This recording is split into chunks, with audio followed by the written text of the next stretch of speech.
انہاں حملہ کر دیتا نا 7 طرفوں، میں زبانی تے نعرے لا رہے سی لیکن میرا دل ادھر متوجہ سی. میں کہا یا رسول اللہ جی اج اسی اتنے ذبح ہو گئے، ہون آیا تیار، لیکن ذبح ہو گئے نے سانو مار دیتا تے حضور پھر ختم نبوت تے گل جلدی جلدی کسی نے نہیں کرنی. میرا دل ادھر متوجہ سی پورا، زبانی میں کہہ رہے سی کہ تاجدار ختم نبوت پاکستان کا مطلب کیا، لیکن میرا دل عرض کر رہے سی. میں کہا یا رسول اللہ ہن اسی جت کے آیا تے لوگ نہیں کھڑاون دیندے، جت کے آیا تے کہ جی پیسے لے کے آئے، انج ہو گیا انج ہو گیا، اتنے پیٹاں درد اٹھے کھڑے جی اسی اوتھے شکست کھا کے آندے، ہاں جی معاہدے کر کے آندے تے تیسری کوئی راہ کٹ کے آندے تے لوگ سانو زندہ رہن دینا سی. لوگ کہنا سی اے تے منافق اے تے فلانے اے تے جناب نمبر 2 ون. اسی جت کے آئے تے وزیر دی پوری ٹنڈ کر کے آئے، لوگ ہن نہیں کھڑاون دیندے تے میرے ہی عرض سی بار بار. میں کہا یا رسول اللہ 1953 وچ 10,000 بندے مسلمانوں دتے، 1.25 لاکھ بندہ قید ہویا، لیکن ظفر اللہ خان وزیر خارجہ پھر بھی مرزائی نہ ہٹیا.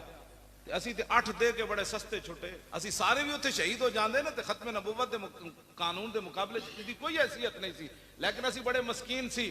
رب نے کہا، رسول اللہ نے کہا بھئی یہ مسکین آدمی یہ چھولے کھا بھی گزارے کرن والے انہاں نوں 8 نال ہی واپس کر دو، 8 دے کے واپس کر. اسی تے بڑے حضور سستے چھٹے واللہ، ہاں جی اتنے سستے چھٹے کہ اتنا کرم ہویا کہ حد اس کرم دی کوئی نہیں، ورنہ 7 طرفوں حملہ ہو جائے. لیکن شان اے سی بھئی جدھروں اس گئے سٹ دے ہوا ادھر چل پے. میں ایسے طرح سپیکر پکڑ کے بولتا رہا، نہ میرا گل کیوں جی میں تھلے نسیا، میں خیمے بیٹھا رہا، نہ میں تے سامنے بیٹھا رہا. گولیاں تے میری کرسی تھلوں بھی نکلیاں تے وٹے ایڈے ایڈے آ رہے سن تے منڈے نے سانو اگے کھڑے ہو جاندے سن، وٹے ساڈے منہ تے نہیں سن لگدے، ایڈے ایڈے وٹے انہاں مارے، ہر قسم دا انہاں ظلم کیتا. لیکن نہ یہ گل کی پھر میں کہا اپنے آپ میں تگڑے ہو، کی ہویا جناب تگڑے ہو، کچھ نہیں ہوا. لیکن اے میرا ضرور سی یا رسول اللہ لوگا کہنا بڑے حافظ سن، بڑے مولوی سن، شیخ الحدیث سن تے کہندے سن اللہ دے فرشتے آ جانے.